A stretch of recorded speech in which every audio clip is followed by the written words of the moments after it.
आप सभी का स्टडी कॉपीएस पे स्वागत है। और यहाँ जो है पाषाण काल का जो चैप्टर आपको थ्योरी पढ़ाई गई है पहले वाली क्लास में, उसका क्वेश्चन आंसर कराया जाएगा यहाँ पे। और मिडिवल हिस्ट्री क्लासेज हमारी कंप्लीट हैं, मॉडर्न की क्लासेज चल रही, जियोग्राफिक क्लासेज चल रही, मानक प्रणाली से शॉर्ट हैंड की क्लासेज लगातार चल रही, एपीएस के लिए प्लेलिस्ट बना हुआ है, हिंदी की टेस्ट सीरीज आर के लिए चल रही और बहुत सारी चीज़ें चल रही। जा करके प्लेलिस्ट में देख सकते हैं। मोटिवेशन के लिए बहुत वीडियो पड़े हुए हैं समीक्षा अधिकारी का, अगर मोटिवेशन लेना चाहते हैं भाई, केबिन कैसे मिलता है, जो है आपको जो है कैंटीन फैसिलिटी कैसे मिलती है, मेडिकल कैसे होता है, सैलरी कितनी मिलती है, तो सारी चीज़ें जो है प्लेलिस्ट हर चीज़ की बनी हुई है, जा करके देख सकते हैं। चलिए शुरू करते हैं फिलहाल क्वेश्चन आंसर पे, और चैनल को आप लोग सब्सक्राइब कर लीजिए। रॉबर्ट ब्रूस फुट थे, क्या थे? देखिए रॉबर्ट ब्रूस फुट जो थे वो भूगर्भ वैज्ञानिक भी थे आपके, और पुरातात्विक भी थे। तो ये दोनों ऑप्शन आपके सही हो जाएंगे, ए और बी दोनों हो जाएंगे। यहाँ पर दिया नहीं गया तो यहाँ पर समझ सकते हैं। इंसाइक्लोपीडिया ब्रिटानिका के अनुसार जो है रॉबर्ट ब्रूस फुट ब्रिटिश भूगर्भ वैज्ञानिक और पुरातत्विक थे। जियोलॉजिकल सर्वे से संबंध रॉबर्ट ब्रूस फुट ने 1863 ईस्वी में भारत में पाषाण कालीन बस्तियों के अन्वेषण मतलब समझते हैं, उसके खोजबीन खुदाई ये सब चालू किया उन्होंने 1863 में। और अतः स्पष्ट है कि जो है ये दोनों चीज़ थे। कोपेनहेगन संग्रहालय की सामग्री से पाषाण, कांस्य और लौह युग का त्रियुगीय विभाजन किसने किया था? किसके द्वारा किया गया था? थॉमसन ने किया था। तो इसका आंसर थॉमसन हो जाएगी। देखिए कोपेनहेगन संग्रहालय है, वहाँ पर सामग्री से जो भी होते पाषाण, कांस्य और लौह युग का त्रियुगीय विभाजन जो किया है वो आपके थॉमसन ने किया। यूपीपीसीएस प्री में आ चुका है। देखिए कोपेनहेगन आपका डेनमार्क में है, पता ही आपको। डेनमार्क के कोपेनहेगन संग्रहालय में 1818 और 1820 में एक आयोग की रिपोर्ट के अनुसार सामग्री के आधार पर पाषाण, कांस्य और लौह युग का त्रियुगीय विभाजन क्रिश्चियन जर्गेनसन थॉमसन ने किया। यद्यप थॉमसन ने 1836 में इसी वर्गीकरण के अनुसार संग्रहालय की वस्तुओं का विवरण प्रकाशित भी किया है। उत्खनित प्रमाणों के अनुसार पशुपालन का प्रारंभ हुआ था, कहाँ हुआ था? पशुपालन का प्रारंभ जो हुआ था आपका वो मध्य पाषाण काल में शुरू हुआ था, और आपका जो आग की खोज हुई वो नव पाषाण काल में हुई है। सारी चीज़ें हैं। मध्य पाषाण काल के अंतिम चरण में ही पशुपालन के साक्ष्य प्राप्त होने लगते हैं। ऐसे पशुपालन के साक्ष्य भारत में आदमगढ़, होशंगाबाद तथा बागोर, भीलवाड़ा राजस्थान से मिलते हैं। बस मध्य पाषाणिक प्रसंग में पशुपालन के प्रमाण जहाँ से मिले वह स्थान कौन सा है? आदमगढ़ आपका है। पहले आप देख लीजिए तीसरा क्वेश्चन। इनमें से किस स्थल से हड्डी के उपकरण मिले हैं? तो हड्डी के उपकरण जो आपके मिले हैं वो माहदहा से भी मिले हैं और सराय नाहर राय से भी मिले हैं। ठीक, माहदहा आपका कहाँ पड़ता है? उत्तर प्रदेश के प्रतापगढ़ जिले में पड़ता है। मध्य पाषाणकालीन माहदहा जो क्षेत्र है यूपी के प्रतापगढ़ से पड़ता है, और यहाँ से बड़ी मात्रा में हड्डी और सिंग निर्मित उपकरण प्राप्त हुए। लगभग 44 समाधान मिले हैं। जी.आर. शर्मा मधा में 3 क्षेत्रों का उल्लेख करते हैं, जो झील क्षेत्र, भूचड़ खाना, संकुल क्षेत्रों का विस्तार निवास क्षेत्र में बटा है। भूचड़ खाना संकुल क्षेत्र से ही हड्डी एवं सिंग निर्मित उपकरण आभूषण बड़े पैमाने पर पाए गए, और सराय नहर से भी अल्प मात्रा में हड्डी के उपकरण मिले। मतलब सराय नहर से उतने नहीं मिले लेकिन हाँ मिले हैं, बस इतना बात मान सकते हैं आप। हड्डी से निर्मित आभूषण भारत में मध्य पाषाण काल के संदर्भ में प्राप्त हुए हैं, सराय नाहर राय और माहदहा से। समझिए बात को। एक ही कब्र में 3 मानव कंकाल निकले हैं। एक ही कब्र में 3 मानव कंकाल जो निकले हैं वो दमदमा से निकले हैं। दमदमा से एक ही कब्र से 3 मानव कंकाल निकले हैं। मध्य गंगा घाटी के प्रतापगढ़ जिले में स्थित सराय नाहर राय, जो प्रतापगढ़ है वहीं पर सराय नाहर राय और माहदहा और दमदमा का उत्खनन, तीनों क्षेत्र वहीं के हैं। दमदमा में लगातार 5 वर्षों तक किए गए उत्खनन के फलस्वरूप पश्चिमी तथा मध्यवर्ती क्षेत्रों से कुल मिलाकर के 41 समाधान प्राप्त हुए। इन समाधानों में 5 समाधान युग्म समाधान हैं, जोड़े हैं, मतलब समझ सकते हैं, विवाह होता है, युग्म होते हैं, जोड़े होते हैं। और एक समाधान 3 मानव कंकाल एक साथ दफनाए हुए थे, और शेष समाधान एक एक थे।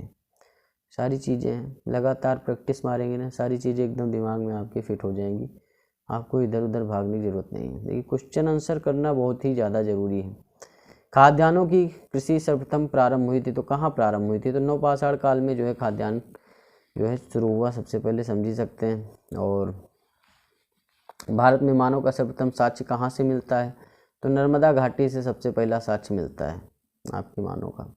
भारत में मानव का सर्वप्रथम साक्ष्य जो है मध्य प्रदेश के नर्मदा घाटी क्षेत्र में अवस्थित हथनोरा होशंगाबाद नामक पुरा स्थल से प्राप्त हुआ है। इसकी खोज पुरातत्वविद अरुण सोनकिया द्वारा 5 दिसंबर 1982 में की गई थी। प्रथम मानव जीवाश्म भारत की किस नदी घाटी से प्राप्त हुआ है? तो प्रथम जो जीवाश्म है मानव का वो आपका कहाँ से प्राप्त हुआ है? तो नर्मदा घाटी के होशंगाबाद से प्राप्त हुआ है। इसमें क्या पूछना है? मानव द्वारा सर्वप्रथम प्रयुक्त अनाज कौन सा था? तो जो सबसे पहले जो है मानव ने उपजाया था। आधुनिक मानव समाज द्वारा मुख्य रूप से 8 खाद्य अनाजों का उपयोग किया गया, जो गेहूं, चावल, मक्का, बाजरा, सोरगम, राई, जई अनाजों के विभिन्न पौधों विभिन्न क्षेत्रों में जंगली घास के रूप में विद्यमान थे, जिन्हें बीज के रूप में अलग अलग क्षेत्र में अलग अलग समय पर मानव ने उगाया। बाद में लगभग इन्हीं क्षेत्रों में 8000 ईसा पूर्व के आसपास ही गेहूं भी उगाया जाने लगा। भारतीय उपमहाद्वीप में कृषि के प्राचीनतम साक्ष्य कहाँ से मिलते हैं? तो लहुरा देव से मिलते हैं। ठीक, जो कृषि के जो प्राचीनतम साक्ष्य कहाँ से मिलते हैं वो आपके लहुरा देव से मिलते हैं। नवीनतम खोजों के आधार पर जो आपका लहुरा देव है वो कहाँ पे है? उत्तर संत कबीर नगर में। यहाँ 9000 ईसा पूर्व से 7000 ईसा पूर्व के चावल के साक्ष्य मिले हैं। इससे पहले चावल के साक्ष्य जो मिले हैं वो आपके मेहरगढ़, जो कि इस समय पाकिस्तान के बलूचिस्तान में, वहाँ से प्राप्त हुए हैं।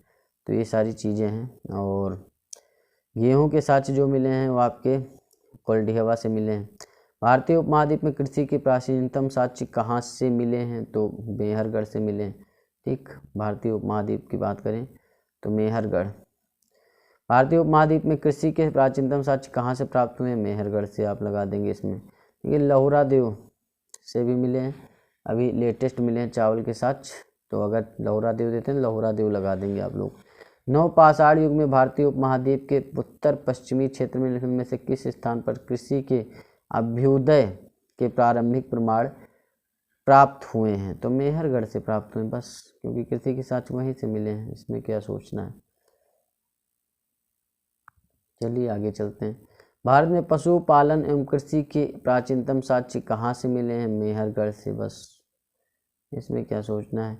उस स्थल का नाम बताइए जहाँ से प्राचीनतम स्थायी जीवन के प्रमाण मिलते हैं। तो भैया जहाँ कृषि के साक्ष्य मिलेंगे वहीं से तो आपका स्थायी जीवन के, भाई कृषि कोई करेगा तो खेत छोड़ के भागेगा तो है नहीं, रहेगा खेत के पास ही रहेगा ना।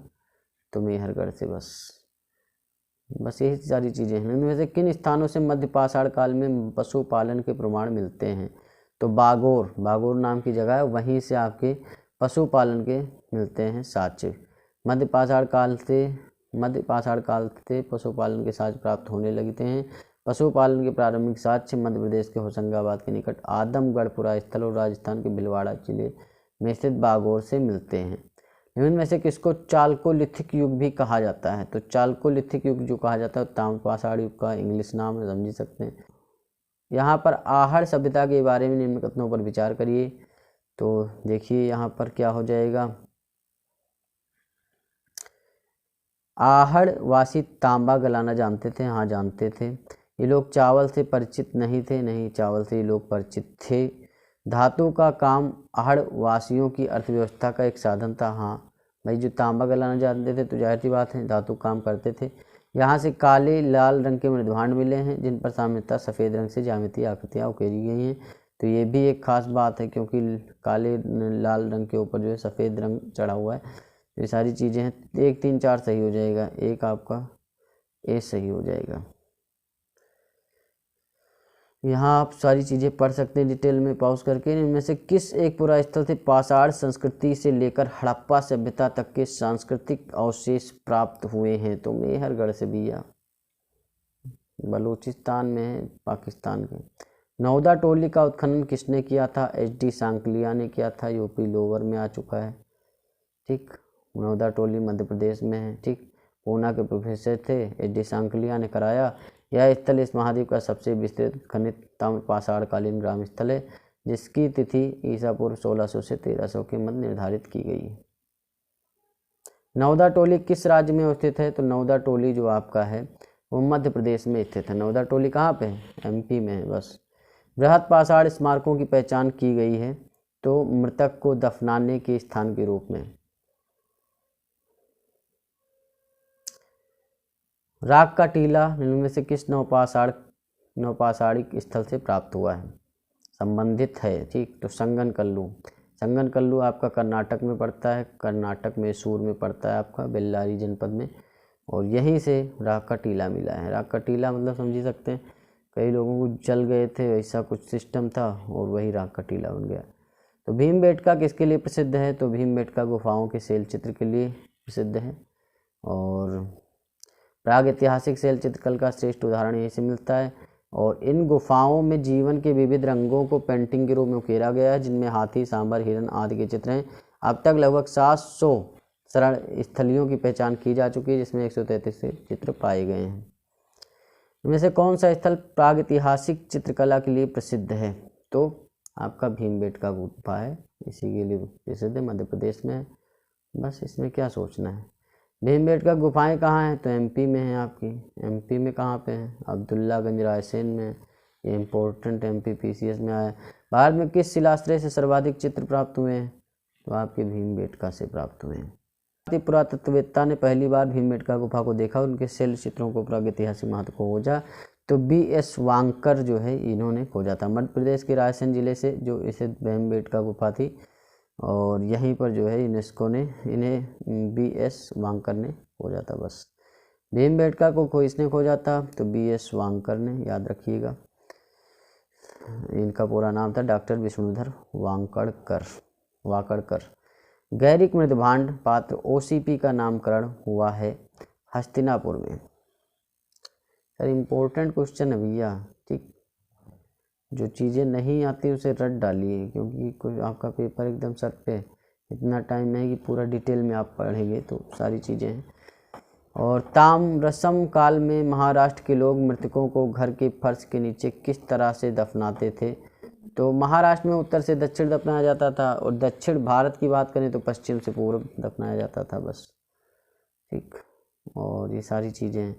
किस स्थल से मानव कंकाल के साथ कुत्ते का कंकाल भी मिला है? तो बुर्जहोम आपका कहाँ? जम्मू कश्मीर में पड़ता है, वहीं से मिला। गर्तहोम के उदाहरण भी आपके मिलते हैं। गर्तहोम मतलब जो होता है ज़मीन के नीचे घर बनाने एक सिस्टम, भी बुर्जहोम से मिला है। गुप्तकराल आपका कश्मीर में है। गुप्तकराल की गुफाएं। किस स्थान पर मानव के साथ कुत्ते को दफनाए जाने का? तो ये फिर वही हो जाएगा, बुर्जहोम हो जाएगा। क्वेश्चन रिपीटेड होते हैं तो मज़ा आता होगा आप लोगों की। हाँ चलो, मज़ा आ गया, बोनस मिल गया ना। गर्त आवास के साक्ष्य प्राप्त हुए हैं, कहाँ से प्राप्त हुए हैं? बुर्जहोम से प्राप्त हुए हैं।